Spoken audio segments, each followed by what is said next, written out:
ಸ್ನೇಹಿತರು ನಮಸ್ಕಾರ. ನಾನು ನಿಮ್ಮ ರಾಕೇಶ್ ಆರುಂಡಿ. ಸೆಕ್ಯುಲರ್, ಕೋಮುವಾದಿ, ಲೆಫ್ಟಿಸ್ಟ್ ಪಾರ್ಟಿ, ರೈಟಿಸ್ಟ್ ಪಾರ್ಟಿ, ಹೀಗೆ ನಿಮಗೆಲ್ಲ ಒಂದಿಲ್ಲೊಂದು ಕಾರಣಗಳಿಗೆ ರಾಷ್ಟ್ರೀಯ ಪಕ್ಷಗಳ ಮೇಲೆ ಆಕ್ರೋಶ ಹುಕ್ಕು ಬರ್ತಾ ಇರಬಹುದು. ಹಾಗಾದರೆ ಬನ್ನಿ, ಹೊಸ ಪಕ್ಷ ಶುರುವಾಗಿದೆ, ಕಾಕ್ರೋಚ್ ಪಾರ್ಟಿ. ಎಲ್ಲರೂ ಕೂಡ ಮೆಂಬರ್ ಆಗಬಹುದು. ಇದು ನಾನು ಹೇಳ್ತಾ ಇಲ್ಲ, ಎಲ್ಲ ದೊಡ್ಡ ದೊಡ್ಡ ಸ್ಟಾರ್ಗಳು ಕೂಡ ಈ ಪಾರ್ಟಿಗೆ ಮನಸೋತು ಬಿಟ್ಟಿದ್ದಾರೆ. ನೀವು ನಿರುದ್ಯೋಗಿಗಳಾಗಿದ್ದರೆ ಮತ್ತು ದಿನವಿಡೀ ಮೊಬೈಲ್ನಲ್ಲಿ ಕುಳಿತುಕೊಂಡು ರೀಲ್ಸ್ಗಳನ್ನು ನೋಡಿ ಟೈಮ್ ಪಾಸ್ ಮಾಡ್ತಾ ಇದ್ದರೆ, ಎಲ್ಲೋ ಪೇಪರ್ ಲೀಕ್ ಆಗಿದ್ದಕ್ಕೆ ರಕ್ತ ಕುದೀತಾ ಇದ್ದರೆ, ಈ ವ್ಯವಸ್ಥೆಯ ವಿರುದ್ಧವಾಗಿ ನಿಮ್ಮ ಧ್ವನಿ ಇದ್ದರೆ, ದಿನವಿಡೀ ಸೋಷಿಯಲ್ ಮೀಡಿಯಾದಲ್ಲಿ ಕೂತ್ಕೊಂಡು ನಿಮ್ಮ ಆಕ್ರೋಶವನ್ನು ಕಮೆಂಟ್ಸ್ ಮುಖಾಂತರವಾಗಿ, ಪೋಸ್ಟ್ ಮೂಲಕ ಹರಿಬಿಡ್ತಾ ಇದ್ದರೆ, ಮೀಮ್ಸು, ಟ್ರೋಲು ಮುಖಾಂತರವಾಗಿ ನಿಮ್ಮ ಅಸಹನೆಯ ಕಟ್ಟೆ ಹೊಡೆದಿದ್ದರೆ, ನೀವೆಲ್ಲರೂ ಕೂಡ ಇವತ್ತು ಖುಷಿ ಪಡಬಹುದು.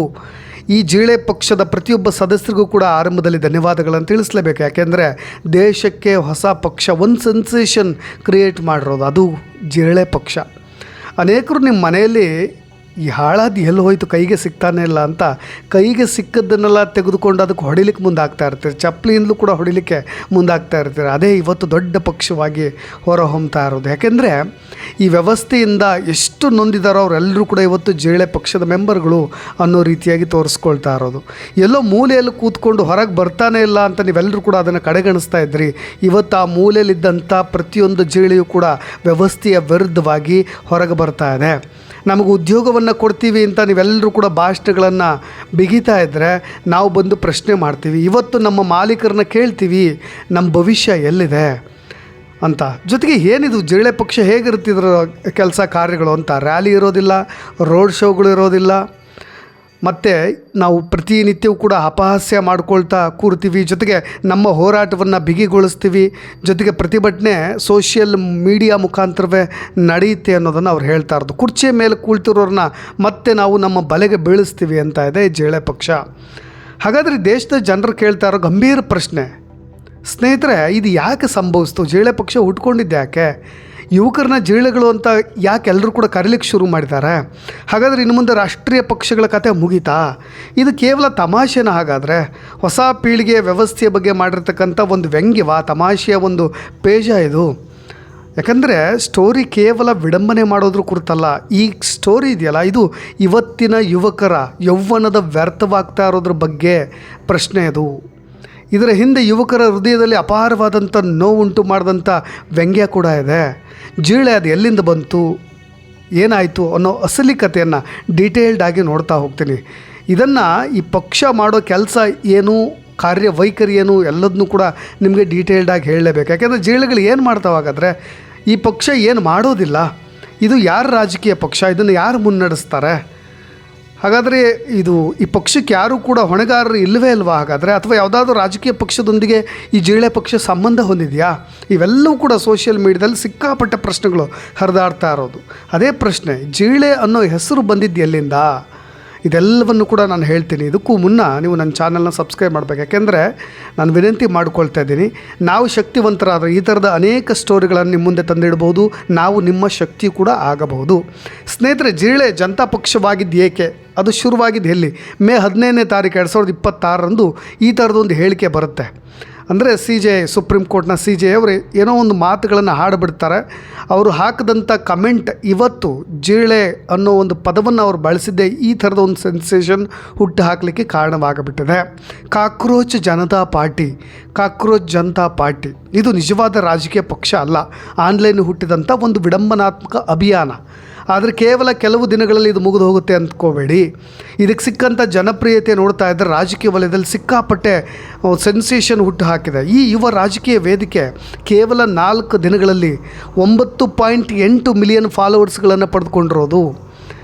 ಕಾಕ್ರೋಚ್ ಜನತಾ ಪಾರ್ಟಿ ಅನ್ನೋ ಹೆಸರಿನಲ್ಲಿ ಒಂದು ಪೇಜನ್ನು ನಿರ್ವಹಣೆ ಮಾಡಲಾಗ್ತಾ ಇದೆ. ಅದಕ್ಕೀಗ 9.6 ಮಿಲಿಯನ್ಗಿಂತ ಹೆಚ್ಚು ಅನುಯಾಯಿಗಳು ಕೂಡ ಬಂದು ಸೇರಿಕೊಂಡಿದ್ದಾರೆ. ಫಾಲೋವರ್ಸ್ಗಳು ಕೂಡ ಹುಟ್ಟು ಹಾಕಿರೋದು.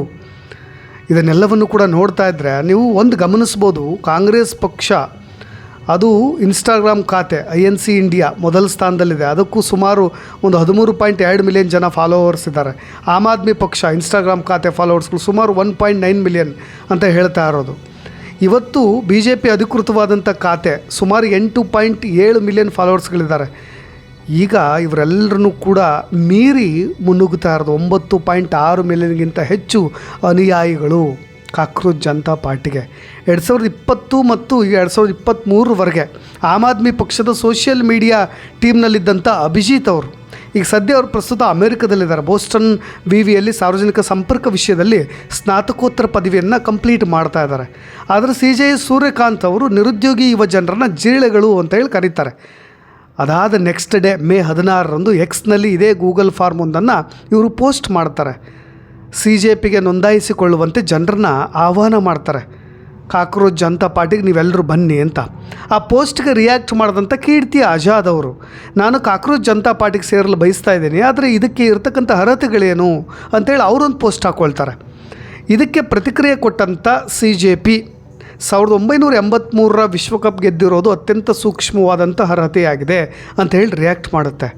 ಇತ್ತ ಮೆಹುಮಾ ಮೊಹಿತ್ರಾ ಅವರು ಕೂಡ CJP ಪೋಸ್ಟ್ ಒಂದನ್ನು ರಿಟ್ವೀಟ್ ಮಾಡಿ, ನಾನು ದೇಶ ವಿರೋಧಿ ಪಕ್ಷದ ಕಾರ್ಡ್ ಹೊಂದಿರುವ ಸದಸ್ಯೆಯಾಗಿರುವುದರ ಜೊತೆಗೆ ಈ ಪಕ್ಷವು ಸೇರಲು ಬಯಸ್ತಾ ಇದ್ದೀನಿ ಅಂತ ಹೇಳಿ ಹೇಳ್ಕೊಳ್ಳುತ್ತೆ. ಅವ್ರನ್ನ ಪಕ್ಷಕ್ಕೆ ಸ್ವಾಗತಿಸಿದ ಪಕ್ಷವು ಪ್ರಜಾಪ್ರಭುತ್ವಕ್ಕೆ ಅಗತ್ಯವಿರತಕ್ಕಂಥ ಹೋರಾಟಗಾರ್ತಿ ಅಂತ ಹೇಳಿ ಅದನ್ನು ವೆಲ್ಕಮ್ ಮಾಡುತ್ತೆ. ಇದೆಲ್ಲದರ ನಡುವೆ, ಈ ಬೆಳವಣಿಗೆಗಳ ನಡುವೆ ನಾನು ಕೊಟ್ಟಂಥ ಹೇಳಿಕೆ ಬಗ್ಗೆ CJ ಸೂರ್ಯಕಾಂತ್ ಅವರೇ ಒಂದು ರಿಯಾಕ್ಟ್ ಮಾಡ್ತಾರೆ. ನನ್ನ ಹೇಳಿಕೆ ಕಾನೂನು ಮತ್ತು ಮಾಧ್ಯಮಗಳಂಥ ವೃತ್ತಿಗಳನ್ನು ಪ್ರವೇಶ ಮಾಡಲಿಕ್ಕೆ ನಕಲಿ ಪದವಿಗಳನ್ನು ಬಳಸ್ತಾ ಇರುವ ಉದ್ದೇಶವಾಗಿತ್ತೇ ಹೊರತು ನಿರುದ್ಯೋಗಿ ಯುವಕರನ್ನ ಇಟ್ಕೊಂಡು ನಾನು ಸ್ಪಷ್ಟೀಕರಣವನ್ನು ಕೊಟ್ಟಿಲ್ಲ ಅಂತೇಳಿ ಅವರು ಉಲ್ಟಾ ಹೊಡಿತಾರೆ. ಆ ಸಮಯಕ್ಕಾಗಲೇ ಒಂದು ಯುವ ಸಮುದಾಯದ ಭಾವನೆಗಳಿಗೆ ಒಂದು ದೊಡ್ಡ ಧಕ್ಕೆ ಉಂಟಾಗ್ಬಿಟ್ಟಿರುತ್ತೆ. ಅವರ ಮನಸ್ಸುಗಳು ಛಿದ್ರವಾಗಿಬಿಟ್ಟಿರುತ್ತೆ. ನಿರುದ್ಯೋಗಿ ಯುವಕರನ್ನ ಇವರು ಜಿರಳೆಗಳು ಅಂತ ಹೇಳಿ ಕರೆದುಬಿಟ್ರಲ್ಲಪ್ಪ ಅಂತ ಹೇಳಿ ಎಲ್ಲರೂ ಕೂಡ ಈ CJP ಪಕ್ಷಕ್ಕೆ ವಾಲ್ತಾ ಇರ್ತಾರೆ. ಕೆಲವೇ ಗಂಟೆಗಳಲ್ಲಿ CJPಗೆ ಒಂದು 5,000ಕ್ಕೂ ಹೆಚ್ಚು ಜನ ಆಗಲೇ ನೋಂದಾಯಿತರಾಗಿರ್ತಾರೆ. ನೋಡಿ, ಸಾಮಾಜಿಕ ಜಾಲತಾಣದಲ್ಲಿ ಒಂದು ವ್ಯಂಗ್ಯ ಮತ್ತು ಹಾಸ್ಯವಾಗಿ ಉಟ್ಕೊಂಡಂಥ ಕಾಕ್ರೋಚ್ ಜನತಾ ಪಾರ್ಟಿ ಇವತ್ತು ಸಾರ್ವಜನಿಕರ ಅಸಮಾಧಾನ, ಹಾಸ್ಯ ಮತ್ತು ರಾಜಕೀಯ ಹತಾಶೆಯನ್ನು ವ್ಯಕ್ತಪಡಿಸ್ತಕ್ಕಂಥ ಒಂದು ಅಫಿಷಿಯಲ್ ಸಂಘಟನೆಯಾಗಿ ಪರಿವರ್ತನೆ ಆಗ್ತಾ ಇದೆ. ನೋಡಿ, CJPಯ ಕರ್ತೃ ಅಭಿಜಿತ್ ಅವರು ಹೇಳೋ ಹಾಗೆ ಗೌರವಾನ್ವಿತ ಮತ್ತು ಮುಖ್ಯ ನ್ಯಾಯಮೂರ್ತಿಗಳು ಯುವ ಜನರನ್ನು ಜೀಳುಗಳು ಮತ್ತು ಡಿಪೆಂಡೆಂಟ್ ಆಗಿರೋರು ಅಂತ ಹೇಳಿ ಕರೆದಿದ್ದಾರೆ. ಅವರ ಹೇಳಿಕೆಯ ವಿರುದ್ಧವಾಗಿ ಯುವ ಜನರ ಭಿನ್ನಾಭಿಪ್ರಾಯ ಮತ್ತು ಪ್ರತಿರೋಧವನ್ನು ಕಾಕ್ರೋಚ್ ಜನತಾ ಪಾರ್ಟಿ ವ್ಯಕ್ತಪಡಿಸ್ತಾ ಇದೆ.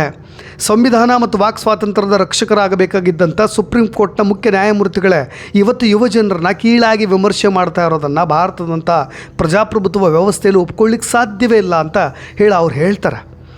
ನೋಡಿ, ಒಂದಿಷ್ಟು ಪ್ರಣಾಳಿಕೆಗಳನ್ನು ಕೂಡ ಹೊರಡಿಸಿದ್ದಾರೆ. ಏನೆಲ್ಲ ಇರುತ್ತೆ, ನಾವು ಏನೆಲ್ಲ ಈ ಕಾಕ್ರೋಚ್ ಜನತಾ ಪಾರ್ಟಿ ಕೆಲಸಗಳನ್ನು ಮಾಡುತ್ತೆ ಅಂತ. ನಿಮ್ಗೆಲ್ರಿಗೂ ಕೂಡ ಇದು ಅತಿಶಯೋಕ್ತಿ ಅನ್ನಿಸ್ತಾ ಇರ್ಬೋದು, ಬಟ್ ವ್ಯಂಗ್ಯ ಅನ್ನಿಸ್ತಾ ಇರ್ಬೋದು. ಇವತ್ತು ಜೆನ್ಸಿಗಳು ತಮ್ಮ ಆಕ್ರೋಶವನ್ನು ಹೊರಹಾಕಲಿಕ್ಕೆ ಏನೆಲ್ಲ ರೆವಲ್ಯೂಷನ್ಸ್ಗಳು ಮಾಡ್ತಾ ಇದ್ದಾರೆ ಅಂತ. ಇದೇ ತಮಿಳುನಾಡಿನಲ್ಲಿ TVK ಪಕ್ಷ ಬಂದಿದ್ದು. ಕರ್ನಾಟಕದಲ್ಲೂ ಕೂಡ ಆ ಥರದ ಒಂದು ಪ್ರಾದೇಶಿಕ ಪಕ್ಷಗಳು ಬರಬೇಕು ಅಂತ ಒಂದು ಬಹಳ ದೂರದೃಷ್ಟಿಯನ್ನು ಇಟ್ಕೊಂಡಿರ್ತಕ್ಕಂಥ ಉಪೇಂದ್ರ ಅವ್ರ ಬಗ್ಗೆಯೂ ಕೂಡ ಬಹಳಷ್ಟು ಪ್ರಭಾವ ಬೀರ್ತಾ ಇರೋದು. ನೋಡಿ, ಮುಂದುವರೆದು ಈ ಪಕ್ಷವನ್ನು ಕಟ್ಟಿದಂಥ ವ್ಯಕ್ತಿ ಏನೆಲ್ಲ ಹೇಳ್ತಾ ಹೋಗ್ತಾರೆ ಅಂತ. ಕಾಕ್ರೋಚ್ ಜನತಾ ಪಾರ್ಟಿ ಅನ್ನೋ ಹೆಸರಿನೊಂದಿಗೆ ಯುವ ಜನರು ಜಿರಳೆ ಎಂಬ ಗುರುತನ್ನು ನಾವು ತಮ್ಮದಾಗಿಸ್ಕೊಂಡಿದ್ದೀವಿ. ಯುವ ಜನರ ಧ್ವನಿಯನ್ನು ಕೇಳಿಸ್ಕೊಳ್ಳಿಕ್ಕೆ ಅದೇ ಮಾರ್ಗವಾಗಬೇಕಾದ್ರೆ ಅದಕ್ಕೂ ಕೂಡ ನಾವು ಸಿದ್ಧ.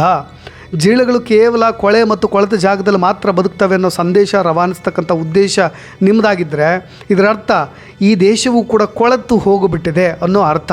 ಅದ್ರ ಮಧ್ಯೆ ನಾವು ಕೂಡ ಬದುಕ್ತಾ ಇದ್ದೀವಿ ಅಂತ. ಈಗ ಜಿರಳೆಗಳು ಅನಿವಾರ್ಯವಾಗಿ ನಾವೆಲ್ಲರೂ ಕೂಡ ಹೊರ ಬರಬೇಕಾಗಿದೆ. ಈ ವ್ಯವಸ್ಥೆಯ ವಿರುದ್ಧವಾಗಿ ನಾವು ಧ್ವನಿ ಎತ್ತಬೇಕಾಗತ್ತೆ. ಅದಕ್ಕೋಸ್ಕರವಾಗಿ ಉಟ್ಕೊಂಡಿದ್ದು ಕಾಕ್ರೋಚ್ ಜನತಾ ಪಾರ್ಟಿ. ವೆಬ್ಸೈಟ್ ಕೂಡ ಶುರುವಾಗ್ಬಿಟ್ಟಿದೆ.